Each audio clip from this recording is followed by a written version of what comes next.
Assalamualaikum warahmatullahi wabarakatuh.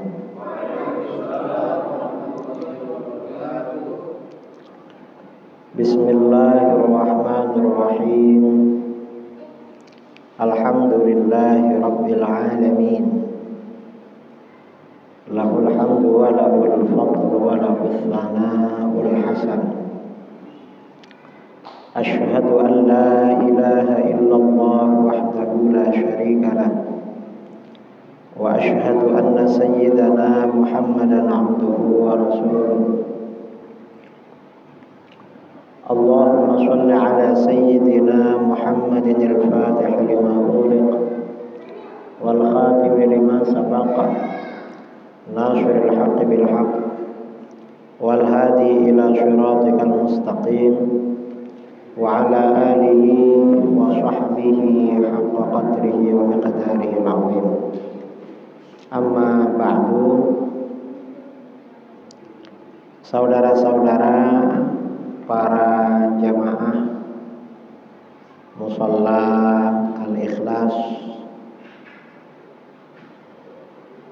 di perumahan Jati Asri yang saya banggakan dan saya cintai.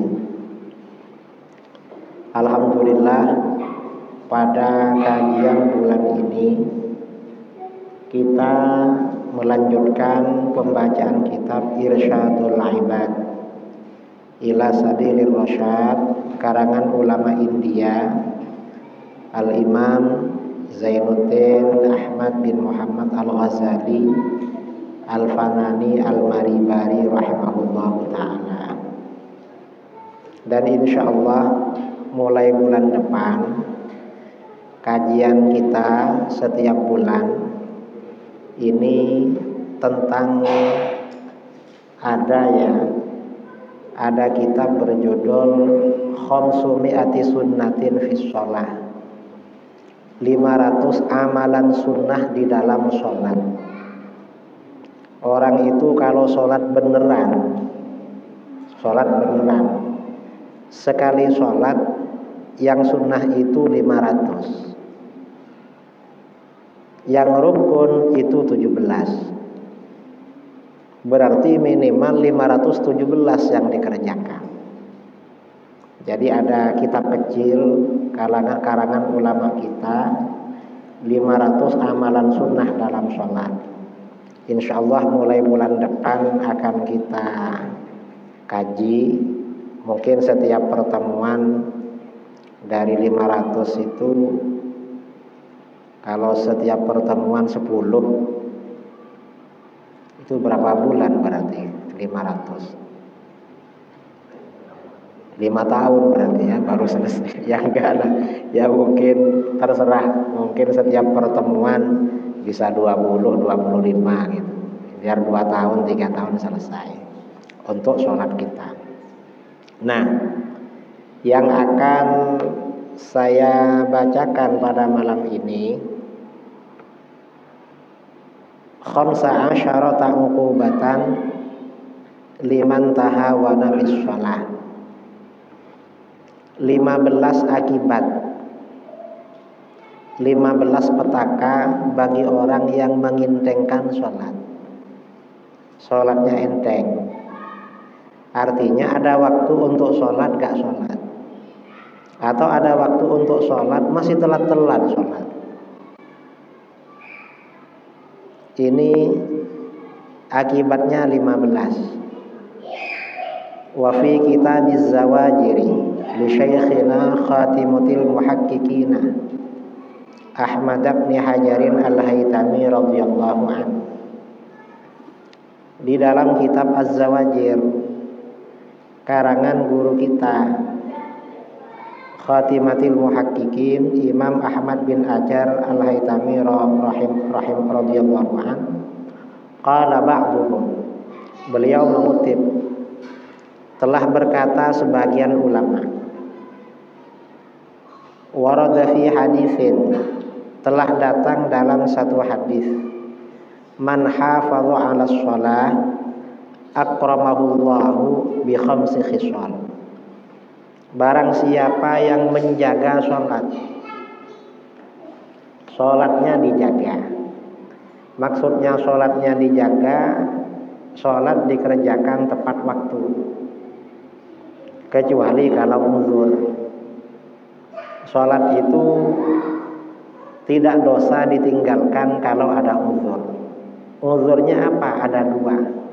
Pertama, tidur. Orang tidur sampai gak sholat, tapi gak bangun memang. Bukan bangun terus tidur lagi. Jadi memang ada orang tidur sebelum masuk waktu sholat. Setelah bangun waktu sholat sudah keluar. Itu gak sholat tapi gak dosa, cuma wajib qadha. Misalnya saudara ya, habis ngaji ini ngopi-ngopi. Habis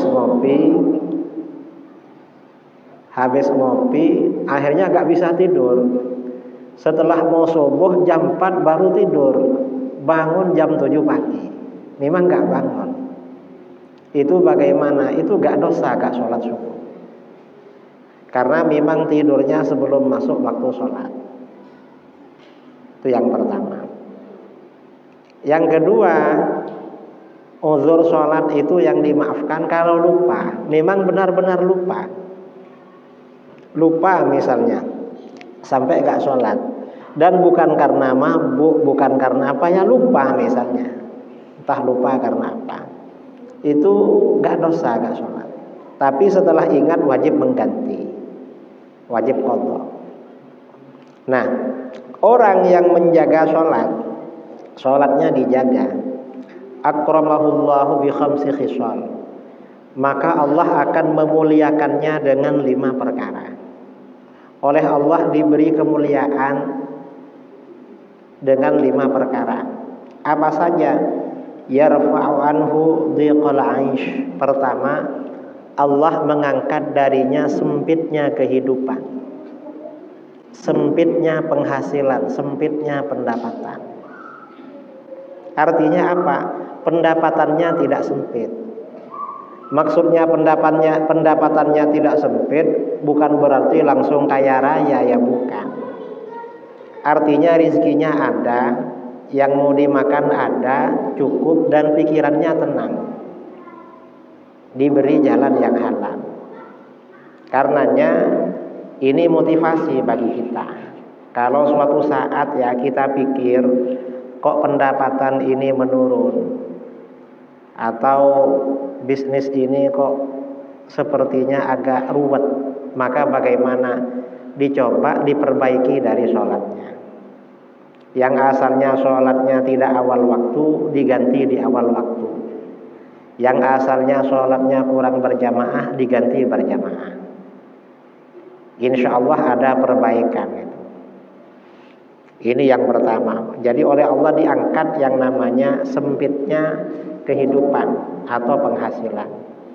Yang kedua, wa'adzabul qabri. Oleh Allah juga diangkat darinya siksa kubur. Gak disiksa di kuburan kalau orang itu sholatnya dijaga.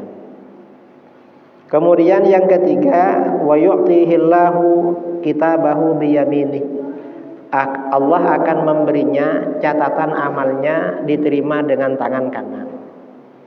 Berarti orang baik besok. Ini di akhirat. Kemudian yang ketiga, wa yamurru 'alas shirat kal barqi. Dan akan melewati shiratal mustaqim itu seperti kilat. Kilat itu kan langsung nyampe. Tahu-tahu udah nyampe ke surga itu. Itu sirat namanya, enggak terasa.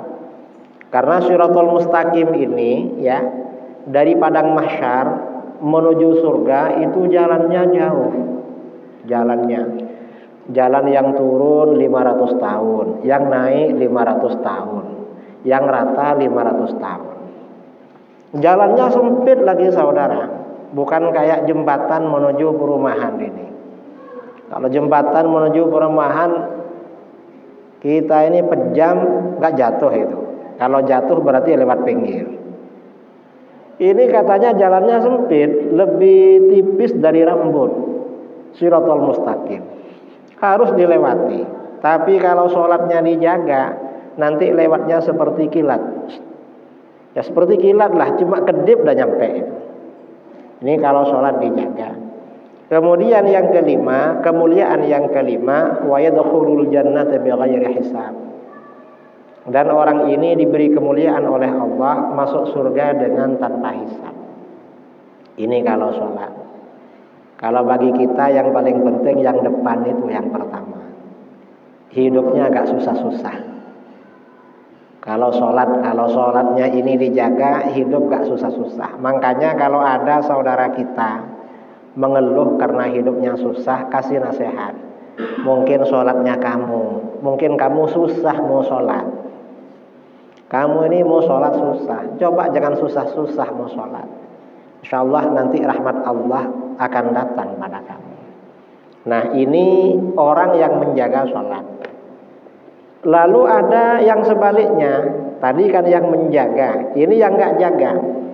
Wa man tahawana bis sholat. Dan barang siapa yang mengintengkan sholat, sholatnya enteng. Ya kadang orang sholatnya enteng ini macam-macam. Ada yang memang gak sholat sama sekali, sholatnya setahun 2 kali. Ada orang tuh ya, saudara kita ini sholat cuma setahun 2 kali. Sholat apa itu? Idul Fitri, Idul Adha. Kemudian ada yang sholatnya sebulan 4 kali atau 5 kali. Apa? Jumat. Ada sholatnya sehari semalam 3 kali. Maghrib, isya, subuh. Zuhur asarnya kadang sholat, kadang enggak. Ya macam-macam lah, kadang-kadang. Ada yang subuhnya kadang enggak sholat. Ini namanya enteng. Orang ini kalau mengintengkan sholat, aqabahullahu bi 15 uqubatan. Maka Allah akan memberinya sanksi dengan 15 sanksi. Ada 15 akibat ya. Ada 15 malapetaka yang diberikan pada orang ini. Apa saja? Khamsatin fid dunya, yang 5 di dunia. Bagi orang yang enteng sholat. Wa salasatin 'indal maut, yang 3 ketika meninggal, ketika akan meninggal. Wa salasatin fi qabri, yang 3-nya lagi di alam kubur. Sudah hidupnya dapat 5, mau mati dapat 3, di dalam kubur dapat 3 lagi. Wa salasatin inda khurujihi minal qabri, yang ketiga ketika keluar dari alam kubur pada hari kiamat kelak di padang mahsyar. Apa saja? Fa ammal lawati fid dunya, adapun 5 perkara, 5 akibat yang akan diterima orang yang mengintengkan sholat. Fal ula, maka yang pertama, tunza'ul barakatu min umrihi. Barokah dicabut oleh Allah dari umurnya.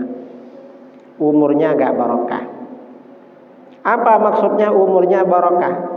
Yang dikerjakan di dalam usianya itu perkara yang gak berguna, baik bagi dirinya, bagi keluarganya, bagi anak-anaknya. Gak berguna. Kita harus introspeksi. Kalau ada waktu kita lalui gak ada manfaatnya, gak berguna bagi keluarganya, bagi anaknya, apalagi bagi dirinya ibadah, itu berarti gak berguna. Itu tandanya orang mengintengkan sholat. Jadi dicabut keberkahan dari umurnya. Wasaniyatu, yang kedua, tumha simas shalihina min wajhihi, akan dihapus tanda-tanda orang soleh dari wajahnya. Di wajahnya itu tanda-tandanya gak ada tanda-tanda orang baik, gak ada tanda-tanda orang soleh. Kalau orang soleh itu wajahnya akan teduh, tenang, bagus. Kalau ini ndak, kayak garang, kayak apa begitu. Gak ada tanda-tanda orang baik. Wasalisatu kullu amalin ya'maluhu la ya'juruhu Allahu alaihi. Yang ketiga, sanksi di dunia, semua amal baiknya yang dia kerjakan gak dapat pahala dari Allah kalau sholatnya enteng. Jadi diingat, orang yang sholatnya enteng rajin sedekah. Kalau ada apa-apa sumbangannya paling depan, tapi sholatnya enteng, pertanda sedekahnya nggak diterima. Kadang-kadang orang pergi ibadah haji, pergi umrah, beli baju yang baru, beli kain ihram yang baru, pokoknya yang baru-baru. Di perjalanan sholatnya enteng. Mengapa? Karena mau sholat di depan Ka'bah. Loh, ini malah hajinya umrohnya gak diterima ini. Kalau enteng itu, sholat itu harus didahulukan, sholat itu harus kita prioritaskan itu. Jadi gak boleh enteng. Ini yang nomor 3. Warabi'atu, yang nomor 4, la yurfa'u lahu du'aun ilas sama. Tidak ada doa yang diterima oleh Allah di langit. Doanya gak diterima, gak diangkat ke langit doanya. Orang yang sholatnya enteng. Makanya orang yang sholatnya benar-benar dijaga, waktu terkabulnya doa itu banyak bagi orang yang sholatnya dijaga. Kapan? Orang ini kalau menjaga sholatnya, begitu dengar azan sibuk menjawab azan. Setelah azan dijawab lalu berdoa, doa dikabulkan waktu itu. Kita ini kalau berdoa, ada momen-momen berdoa, apapun yang menjadi keperluan kita jangan dilupakan. Misalnya habis baca doa azan, setelah menjawab doa azan, kita ingin apa? Ya Allah, saya ini susah hidup, rezeki susah, mudahkan ya Allah. Karena itu waktu terkabulnya doa. Habis itu pergi ke masjid atau ke mushola, lalu sholat qobliyah, nunggu. Karena biasanya kan dari azan ke qobliyah ke sholat itu 10 menit. Lalu iqamah, begitu iqamah mau sholat jangan lupa berdoa. Karena sebelum sholat berdoa itu dikabulkan oleh Allah. Ya Allah, saya ini mau sholat, hajat saya ini banyak, hutang belum lunas, rumah belum lunas, mobil belum lunas misalnya, atau apa, minta pada Allah. Cari pekerjaan susah ya Allah, ini jualan gak laku-laku ya Allah, mudahkan misalnya. Karena itu waktu ijabah sebelum sholat. Lalu di dalam sholat itu ijabah semua, waktu ijabah semua. Cuman di dalam sholat itu doa-doa yang dibaca kan sudah ada aturannya kan. Cuman ada bacaan-bacaan di dalam sholat itu untuk kebutuhan kita itu ada. Apa contohnya? Misalnya ketika membaca surat Al-Fatihah, Bismillahirrahmanirrahim, dengan nama Allah yang Maha Pengasih lagi Maha Penyayang. Menyebut Maha Pengasih Maha Penyayang artinya kita berharap kasih sayang Allah. Kalau Allah mengasihi kita, menyayangi kita, semuanya beres saudara. Lalu alhamdulillahi rabbil alamin, segala puji hanya bagi Allah Tuhan semesta alam. Artinya apa? Apapun kenikmatan yang ada pada saya, keluarga saya, atau siapapun, itu semata-mata dari Allah, bukan dari siapa. Jadi Allah yang berhak dipuji, Tuhan semesta alam. Yang dimaksud Tuhan semesta alam, yang menciptakan dan yang mengatur semesta alam. Saya ini Allah juga yang ngatur. Dagangan saya yang ngatur juga Allah. Anak-anak saya yang ngatur Allah juga. Sambil baca Alhamdulillahi Rabbil Alamin, direnungkan. Lalu Ar-Rahmanir Rahim, yang Maha Pengasih lagi Maha Penyayang.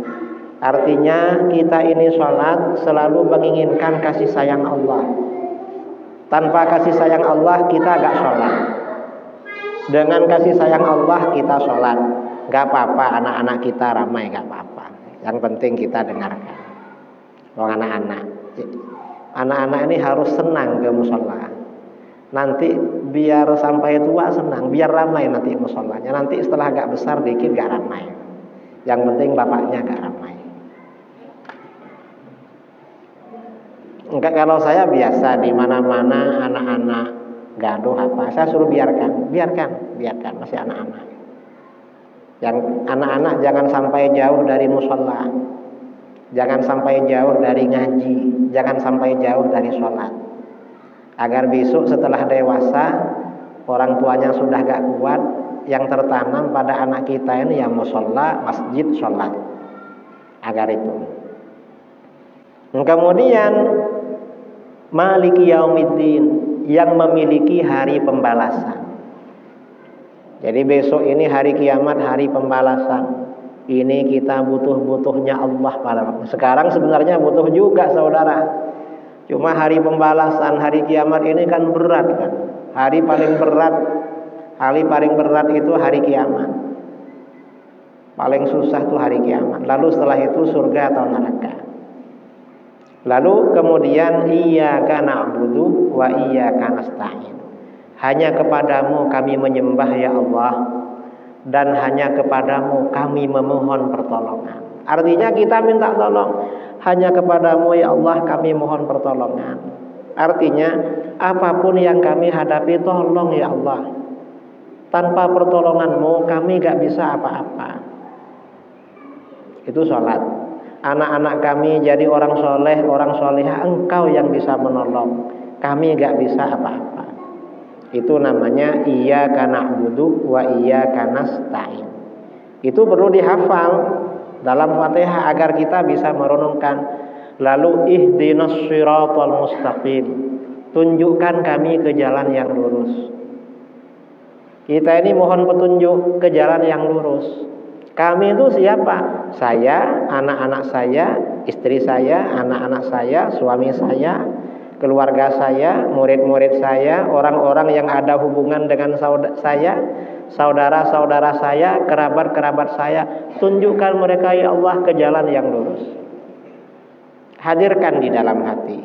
Itu doa. Karena itu waktunya ijabah. Di dalam sholat itu asalkan khusyuk diterima oleh Allah. Khusyuk itu artinya apa? Khusyuk itu artinya hati kita merenungkan apa yang kita baca. Itu khusyuk. Nah, orang itu kalau mengintengkan sholat nggak diterima doanya, nggak diterima. Tapi kalau orang itu sholat, waktu ijabah memang banyak saudara.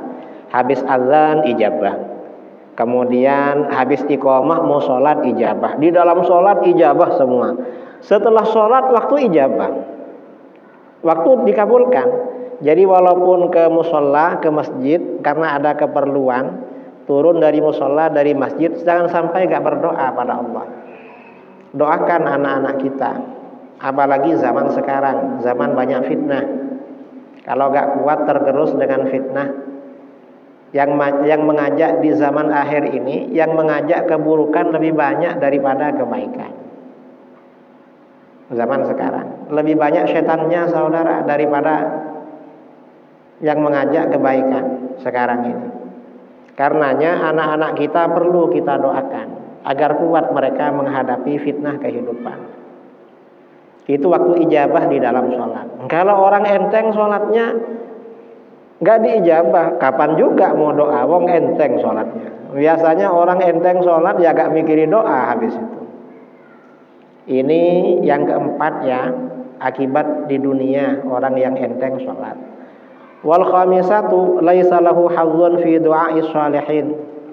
Orang yang mengintengkan sholat gak punya jatah atau bagian dari doanya orang-orang soleh. Orang-orang soleh itu mendoakan kita semua saudara. Di mana? Di dalam sholat paling enggak. Karena orang soleh ketika sholat, kita ya ketika sholat kan at-tahiyyatul mubarakatus sholawatut thayyibatu lillah. At-tahiyyatu, segala kehormatan, segala penghormatan. Al-mubarakatuh, segala keberkahan. As-sholawatu, segala rahmat, kasih sayang. At-thayyibatu, segala kebaikan lillah, semuanya milik Allah. Apa-apa yang baik-baik ini milik Allah semua. Ini kan penghormatan kepada Allah kan. Setelah kita mengucapkan penghormatan pada Allah, lalu kita pindah kepada Rasulullah. Assalamu alayka ayyuhan nabi. Salam sejahtera semoga tercurahkan kepadamu wahai Nabi. Jadi seakan-akan ayyuhan nabi, kita di depan Rasulullah. Assalamu alayka ayyuhan nabi. Salam sejahtera semoga tercurahkan kepadamu wahai Nabi. Wa rahmatullah, juga rahmat Allah, wa barakatuh, dan keberkahan dari Allah semoga tercurahkan kepadamu. Kalau kita khusyuk, Rasulullah membalas. Setiap kita assalamu alayka ayyuhan nabi wa rahmatullahi wa barakatuh, Rasulullah membalas salam kita. Kalau kita faham ya. Cuma kita gak dengar. Sebagian ulama dulu, ada ulama orang soleh ya, Imam Ali Khalid Qasam. Ali Khalid Qasam ini kalau membaca assalamu alayka ayyuhan nabi diulang-ulang sampai mendengar jawabannya Rasulullah. Kalau belum mendengar Rasulullah jawab, diulang lagi. Yang karena Rasulullah menjawab, dan Rasulullah janji akan menjawab itu. Di hadis-hadis itu akan jawab. Tapi beliau ya bisa mendengar, orang soleh, orang dulu. Jadi sebelum mendengar jawaban salam, masih salam terus. Nah setelah assalamu alayka ayyuhan nabi wa rahmatullahi wa barakatuh, lalu kita bagaimana? Assalamu alayna, semoga salam sejahtera tercurahkan pada kami. Kami ini siapa? Saya dan umat Islam yang lain. Jadi ketika ada orang sholat itu saudara, kita ini harus senang sama orang yang rajin sholat, sama orang alim, orang soleh yang rajin sholat. Mengapa? Setiap dia sholat, dia juga mendoakan kita yang nakal-nakal ini. Setiap membaca assalamu alayna, salam sejahtera semoga tercurahkan pada kami. Kami ini artinya saya dan umat Islam yang lain. Wa ala ibadillahi sholihin, dan semoga tercurahkan pada hamba-hamba Allah yang soleh. Khusus orang soleh mendapat doa VIP. Jadi orang soleh dapat jatah 2 kali. Dapat jatah secara umum, salam pada kami, dan dapat jatah secara khusus. Yang gak soleh gak dapat itu. Kita ini mungkin dapat yang jatah umum itu, karena bukan orang soleh kan. Orang soleh itu tambah enak saudara. Sudah dirinya itu baik, setiap orang doa dapat jatah doa VIP. Nah ini kuncinya dari mana? Untuk naik ke sana ya sholat ini. Sholat memang harus sungguh-sungguh. Ini sholat ya. Kemudian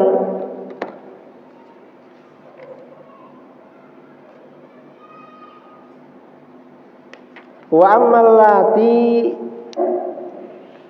tusibuhu indal maut, adapun 3 perkara yang akan menimpanya ketika mati.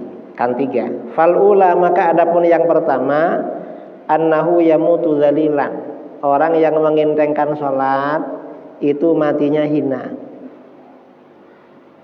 Mengapa hina? Sama malaikat maut dibikin payah saudara. Yang nginteng sholat dihinakan oleh Allah. Kemudian wasaniyatu, yang kedua, yamutu jai'an, ketika mati dalam keadaan lapar. Na'udzubillah min dzalik. Wasalisatu yamutu atsyanan, ketika mati dia dalam keadaan haus. Walau suqiya biharad dunya ma rawiya min atshihi, seandainya dia dikasih minum air samudra, gak bisa lepas dari hausnya. Ini orang yang mengintengkan sholat. Kemudian ini yang ketiga, yang 3 perkara ketika mati. Wa ammal lati tusibuhu fi qabrihi, adapun 3 perkara yang menimpanya di alam kubur. Itu apa?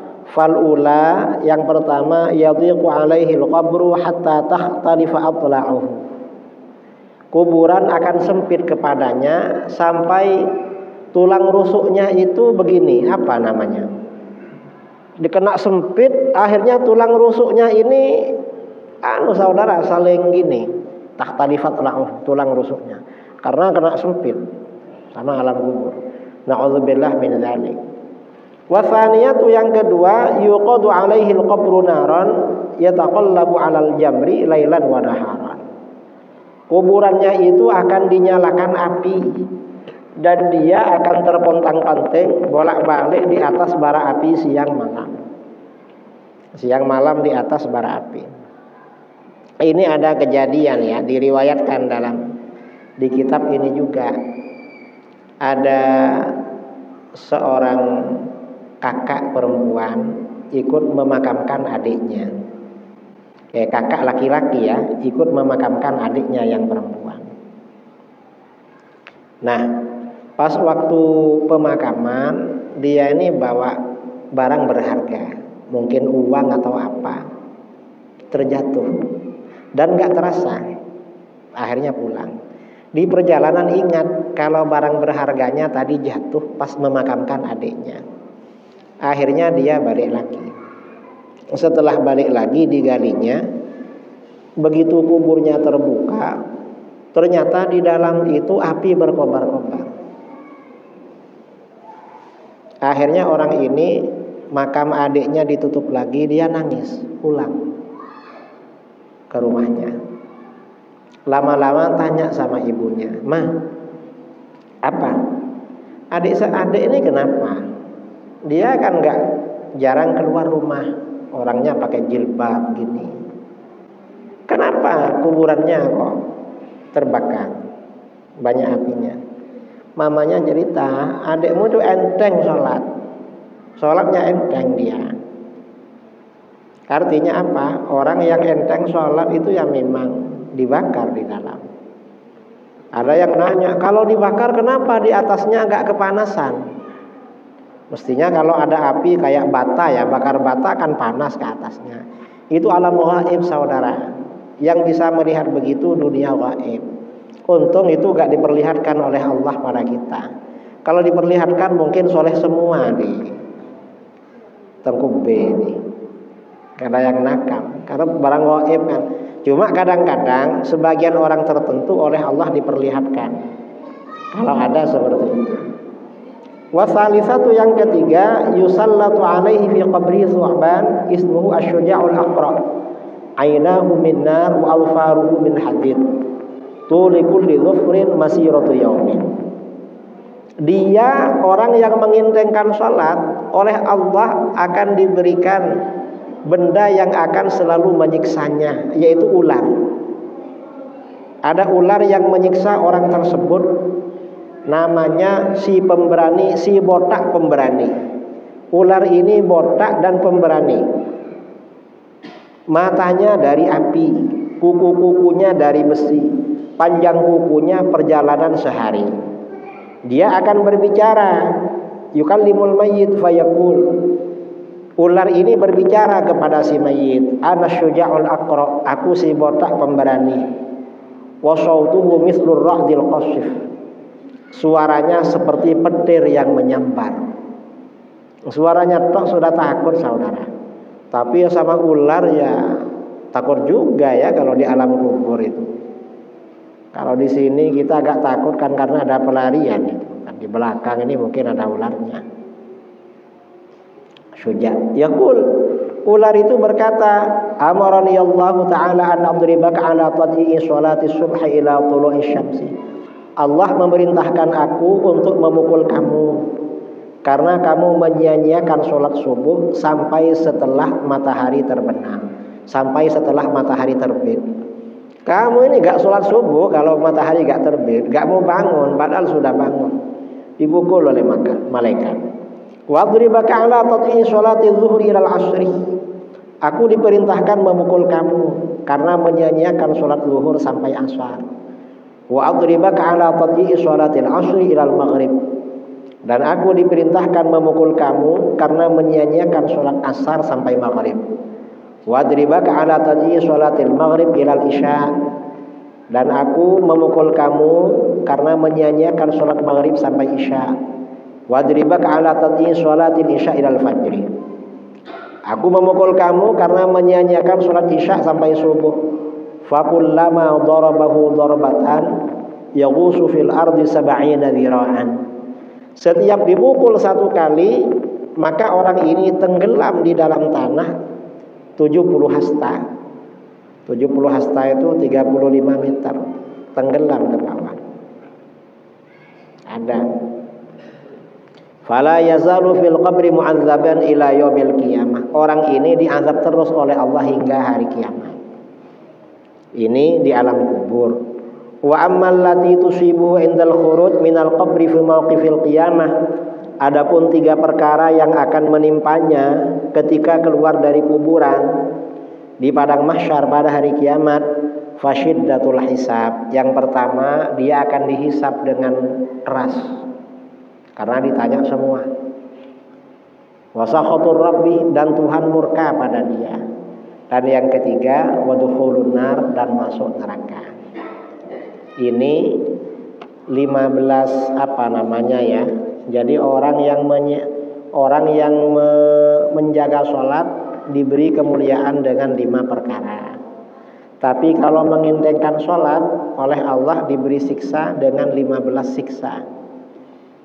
5 di dunia, 3 menjelang mati, 3 di alam kubur, 3 lagi ketika keluar dari kuburan. Ini artinya apa ya? Mudah-mudahan anak-anak kita oleh Allah dijadikan orang-orang yang rajin sholat. Dan harus didoakan.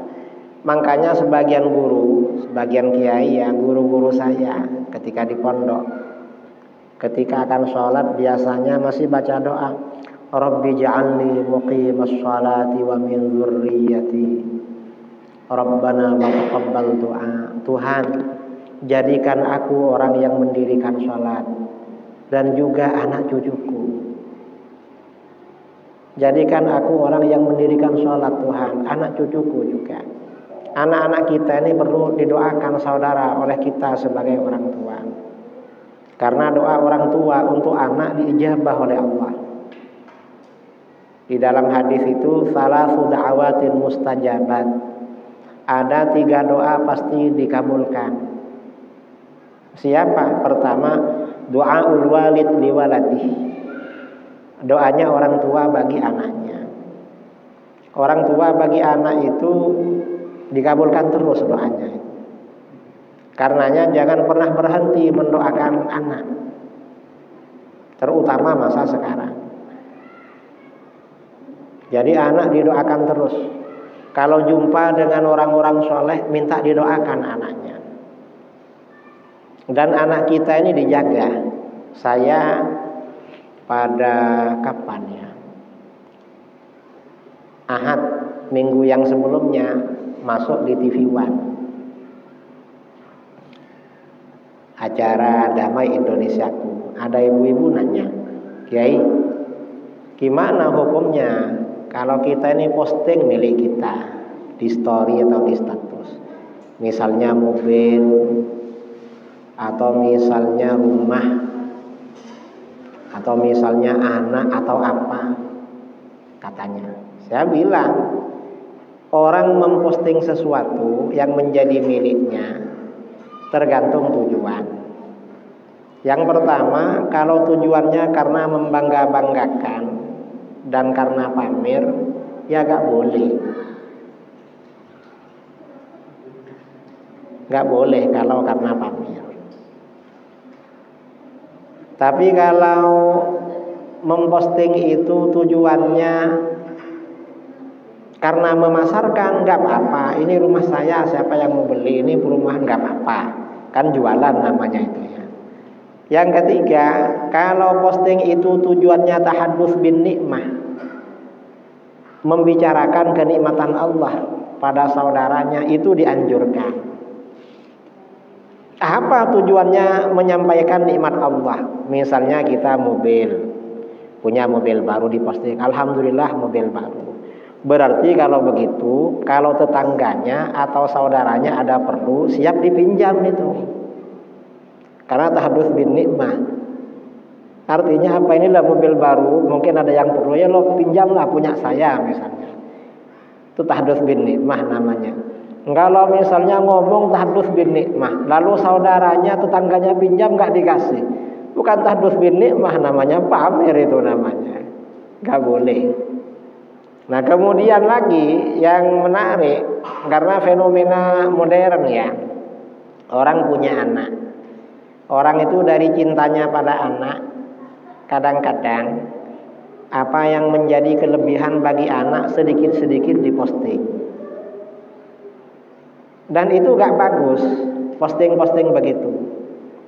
Gak bagusnya apa? Takut kena penyakit ain. Kalau kena penyakit ain nanti ya bisa masa depannya kurang bagus. Ini kadang-kadang saya cerita waktu itu. Kadang-kadang ada orang tua, anak itu menjadi orang gagal karena kesalahan orang tua. Kok bisa anaknya pintar, lalu masuk rumah tahfidz, sebentar hafal 5 juz, lebih cepat dari kawan-kawannya. Karena orang tuanya kurang bijak, diceritakan terus pada orang. Setiap ini alhamdulillah anak saya sudah hafal 5 juz. Itu gak perlu sebenarnya. Kenapa? Khawatir kena penyakit ain. Kena penyakit ain, akhirnya sampai 5 juz. Gak ningkat-ningkat akhirnya habis itu. Ke juz 6 gak ningkat. Karena orang tuanya. Dan begitu itu gak perlu diumumkan. Kalau belum anak sendiri itu gak perlu diumumkan. Alhamdulillah anak saya sudah hafal 20 juz, gak perlu. Yang perlu bagaimana kalau ada orang kok tahu, ya anaknya kamu yang juara itu, iya, doakan ya, minta doa pada orang. Doakan anak saya jadi anak soleh, doakan anak saya berhasil, minta doa saja sama orang. Jangan jadikan anak kita jadi orang gagal hanya karena orang tua yang kurang bijak. Tapi bagaimana sering-sering minta doa pada orang tentang anak kita. Itu maksudnya. Nah ini karena ini zaman modern memang, zaman apa ini, sedikit-sedikit posting. Akhirnya apa? Selesai acara TV One, banyak ibu-ibu menghampiri saya. Saya kira minta foto waktu itu. Apa? Kiai anak saya doakanlah Kiai katanya. Minta doa semua waktu itu. Lah ya begitulah jadi orang tua. Iya Kiai gak tahu katanya. Kalau itu akibatnya kurang bagus. Memang penting ya masalah ini. Nah, ini saudara-saudara yang perlu kita bicarakan pada malam ini. Ini kayaknya sudah 1 jam ya kita membicarakan tentang sholat. Mudah-mudahan sholat kita, sholat anak-anak kita, sholat keluarga kita, dan saudara-saudara kita di lingkungan ini, di Pekanbaru, mudah-mudahan istiqomah semuanya.